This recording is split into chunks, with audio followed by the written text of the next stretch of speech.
Glow and lovely sub women's championship 2026।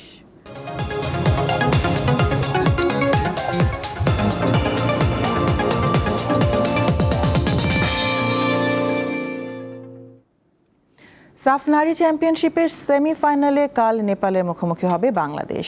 তবে অভিজ্ঞ defender শিউলি আজিমের মায়ের মৃত্যুতে আজ নির্ধারিত অনুশীলন বাতিল করা হয়েছে।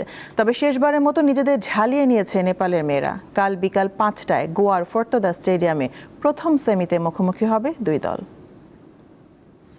ব্যাম্বোলিম অ্যাথলেটিক্স গ্রাউন্ড, এই মাঠেই অনুশীলনের কথা ছিল বাংলাদেশ নারী ফুটবল দলে, কিন্তু ডিফেন্ডার শিউলি আজিমের মার মৃত্যুতে থমকে গেছে প্র্যাকটিস।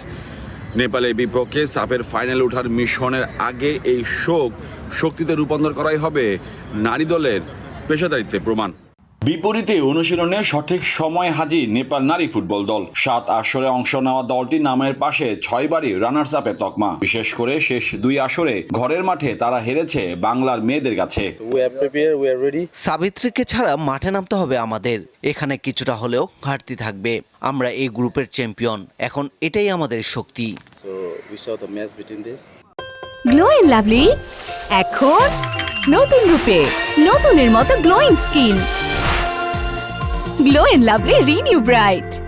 ঘরের মাঠে রাখতে পারেনি সাফের শিরোপা, পরের মাঠে কি পারবে সেই প্রশ্ন থেকেই যায়। কোচের মতে দল এখন আগের চেয়ে অনেক ভারসাম্যপূর্ণ। বাংলাদেশের বিপক্ষে খেলতে নামলে নিশ্চিত করে বলা যায় না জিতবো। আমাদের এখন আগের চেয়ে ভালো খেলোয়াড় রয়েছে, যা ম্যাচে পার্থক্য গড়ে দিতে পারে। বাংলাদেশের বিপক্ষে মাঠের লড়াইটা সমানে সমান হবে এমনটাই মনে করে নেপালের টিম ম্যানেজমেন্ট। মোহাম্মদ হাসিব, দীপ্ত স্পোর্টস, গোয়া, ভারত।